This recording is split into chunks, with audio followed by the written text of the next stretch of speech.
Hi friends, நாம் இன்றைக்கி Aadi Amavasai special சமையல் தான் பார்க்க போகிறோம். நிறைய ஐட்டம் சமைக்கணும்னா கூட நம்ம பிளான் பண்ணி மெத்தாடிக்கலாக செஞ்சால் சீக்கிரம் சமையலை செஞ்சிடலாம். சில ஐட்டம்ஸ் செய்வதை காமிச்சிருக்கேன். ரிமைனிங் ரெசிபீஸ் நான் அப்புறமா உங்களுக்கு டீட்டெயிலாக காமிக்க போகிறேன்.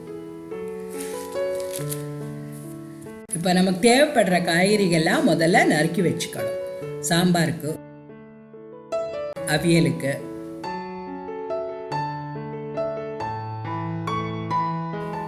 அதே மாதிரி தேவைப்படுற புளியும் எடுத்து நல்லா கழுவிட்டு தண்ணி ஊற்றி ஊற வச்சிடணும். பச்சடி, கிச்சடி, இதுக்கு தேவைப்படுற காய்கறி எல்லாத்தையும் நம்ம நறுக்கி வச்சுக்கணும். இது இஞ்சி பச்சடி. நாங்கள் புளி போட்டு செய்யக்கூடிய ரெசிபிஸ் எல்லாம் பச்சடின்னு சொல்லுவோம். அதுக்கப்புறம் நம்ம பொரியல் செய்யக்கூடியது. ஸோ அது காய்கறியெல்லாம் நறுக்கினதுக்கு அப்புறமா நம்ம தேவைப்படுற பருப்பை நல்லா தண்ணி ஊற்றி அலசி ஃப்ரெஷ் வாட்டரும் சேர்த்து குக்கரில் நல்லா வேக வச்சு எடுத்து வச்சுக்கணும். இப்போ நம்ம குக்கரில் வேகிறதுக்குள்ளே நம்ம தேவைப்படுறதெல்லாம் அரைச்சி எடுத்துக்கலாம் மிக்சியில். இது அவியலுக்கு முதல்ல அரைச்சி எடுத்திருக்கேன் நான். அதை அரைச்சதுக்கப்புறம் நம்ம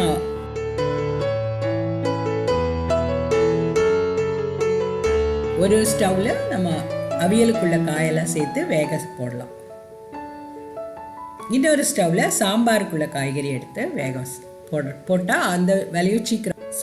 சேனையை தனியாக வேக வச்சு அவியலு கூட சேர்த்துக்கணும். அவியல் காய்கறி கூட சேர்த்துட்டு கொஞ்சம் மாங்காய் இருந்தால் அதையும் சேர்த்து ஒரு நிமிஷம் வேக விடணும். அது வெந்ததும் அரைச்சி வச்ச அவியல் அரைப்பியும் கருவேப்பிலையும் கொஞ்சம் தேங்காய் ஊற்றி மூடி வச்சிட்டோம்னா 1 minute அந்த தேங்காயோட பச்சை வாசனை போயிடும். அதுக்கப்புறம் ஆஃப் பண்ணிவிட்டு ஒரு 2 டேபிள் ஸ்பூன் தயிர் சேர்த்துக்கலாம். வேணும்னா இன்னும் கொஞ்சம் தேங்காய் ஊற்றி மூடி வச்சிட்டோம்னா நம்ம பரிமாறும்போது கிளறிக்கலாம். இப்போ சாம்பார் காயெல்லாம் தண்ணி சேர்த்து வேக விட்டுடலாம்.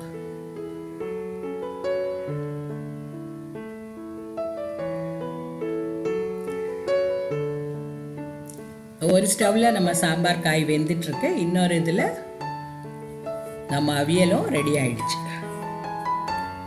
சாம்பாருக்கு கரைச்சி வச்ச புளியை அந்த காய் வெந்ததும் அதோட சேர்க்கணும். புளி முதலே சேர்த்தா காய்கறி வேகாது. ஒரு 2-3 நிமிஷம் அந்த புளியோட பச்சை வாசனை போனதும் இது நம்ம வீட்டில் செஞ்ச சாம்பார் பவுடர். இது தண்ணியில் கொஞ்சம் கலக்கிட்டு கூட அதோட சேர்க்கலாம். இல்லை டைரக்டாலும் சேர்த்துக்கலாம். ஆனால் அது கட்டி இல்லாமல் வரும். சாம்பார் பொடி, புளி, காயெல்லாம் சேர்த்து ஒரு நிமிஷம் நல்லா கொதிக்கணும். கொதித்ததும் நம்ம வேக வச்சிருந்த பருப்பையும் அதோடு சேர்த்து இன்னும் ஒரு 2 நிமிஷம் கொதிக்க விட்டால் நல்ல ஒரு சூப்பர் சாம்பார் தயாராகிடுச்சு.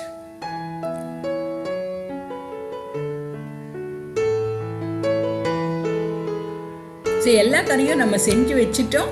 ஒன்று ஒன்றா நம்ம தாளிப்பு சேர்த்து அதோட ஆட் பண்ணிக்கலாம். இப்போ சாம்பாருக்கு கொஞ்சம் வெல்லம் சேர்க்கும்போது ஒரு நல்ல டேஸ்ட் இருக்கும். விருப்பப்படாதவங்க அது சேர்க்க வேண்டிய அவசியம் இல்லை. ஸோ சாம்பாரும் நல்லா ஒரு 3 நிமிஷம் கொதிச்சிடுச்சு. கொத்தமல்லி தழை தூவி பெருங்காயம் கொஞ்சம் சேர்த்துக்கலாம். நான் சாம்பார் பொடியிலையும் சேர்த்துருக்கேன், பட் இதுலேயும் கொஞ்சம் சேர்த்துருக்கேன். ஸோ இப்போ வெங்காயம்லாம் சேர்த்து தாளித்து அந்த சாம்பாரில் அதை கொட்டிடலாம். நம்ம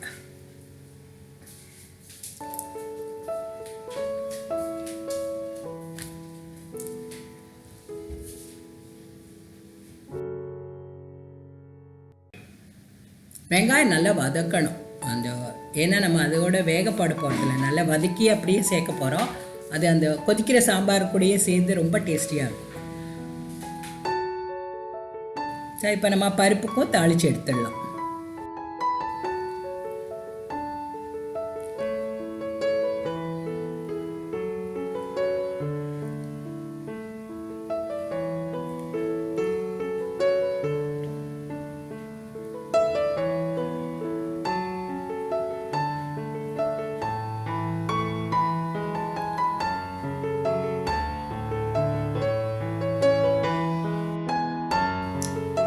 ஸோ வாழைக்காய் பொரியல் பண்ணுறதுக்கு அதே மாதிரி சீச்சட்டியில் எண்ணெய் சேர்த்து கடுகு, கருவேப்பிலை, உளுத்தம் பருப்பெல்லாம் சேர்த்துட்டு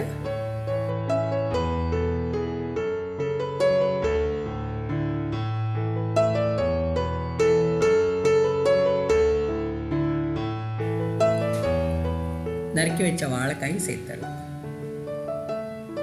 வாழைக்காய் வேகிறதுக்கு ரொம்ப நேரம் ஆகாது, அதனால் ஒரு பிடி தண்ணி தெளிச்சிட்டு மஞ்சத்தூள் சேர்த்து உப்பும் சேர்த்து மூடி வச்சிட்டோம்னா 1 மினிட்ல அது வெந்துடும்.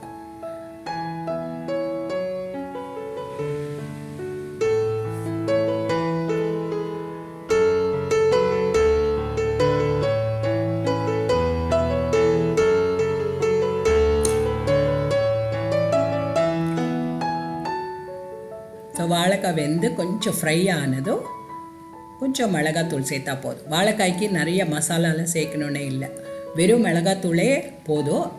நான் கொஞ்சம் இஞ்சி பூண்டு பவுடர் சேர்த்துருக்கேன். நீங்கள் இஞ்சி பூண்டு விழுதும் சேர்த்துக்கலாம், வேணும்னா இந்த இஞ்சி பூண்டு பவுடர் கூட அதோட சேர்த்துக்கலாம். சேர்த்து அது பெரட்டி கொஞ்சம் ஃப்ரை ஆனதும் அடுப்பு ஆஃப் பண்ணிடலாம்.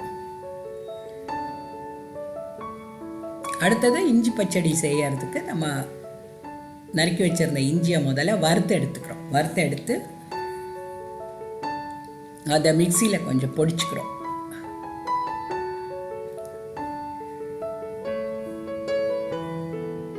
அந்த இஞ்சி பொடிச்சு எடுத்ததும் நம்ம எல்லாம் தாளித்து பச்சை மிளகாயை வதக்கி அதோடு சேர்த்து புளி, வெல்லம், மிளகாத்தூள், சாம்பார் தூள் கொஞ்சம் எல்லாம் சேர்த்து கொதிக்க விட்டால் ஒரு இனிப்பு புளிப்பு ஆன ஒரு சுவையான இஞ்சி பச்சடி தயாராகிடும்.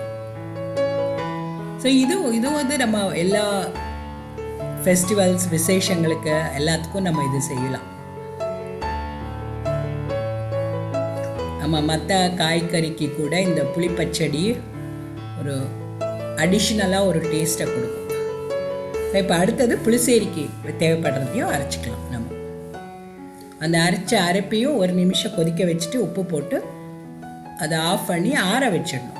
கொஞ்சம் ஆறினதுக்கு அப்புறமா நம்ம கடைஞ்சி வச்ச 1 கப்பு மோர் சேர்த்து நம்ம புளிசேரிக்குள்ளதையும் தாளித்து அதோட சேர்த்துடலாம்.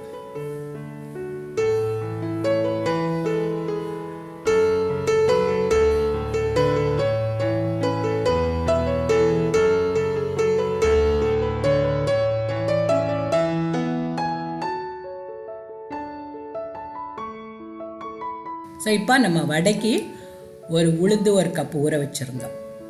அதை நல்லா தண்ணி இல்லாமல் எடுத்து மிக்சியில் சேர்த்து 2 பச்சை மிளகாவோட சேர்த்து ரொம்ப நைஸாக அரைச்சிக்கணும். அரைக்கும் போது இடையில ஐஸ் கோல்டு வாட்டர் சேர்த்துக்கலாம். கொஞ்சம் கொஞ்சமாக சேர்த்து நல்லா ஃப்ளஃபியாக அரைச்சி எடுத்து அதையே வச்சுக்கலாம்.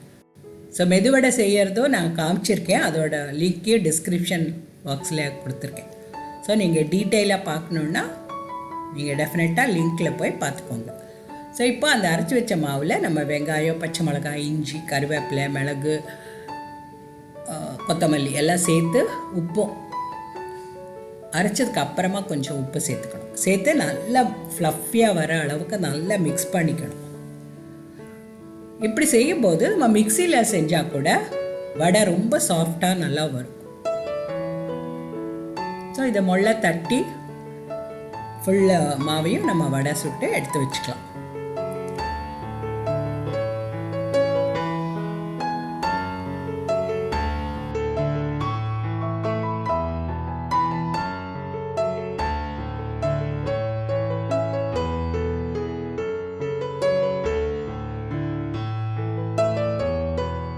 வடை செஞ்சதுக்கப்புறம் நமக்கு தேவையான பப்படமும் வறுத்து எடுத்துக்கலாம். ஸோ பிளான் ஆஃப் ஒர்க் கரெக்டாக இருந்ததுன்னா நமக்கு எவ்வளவு ரெசிபிஸ் செய்யணுன்னா கூட நம்ம சீக்கிரம் குயிக்காக செஞ்சிடலாம்.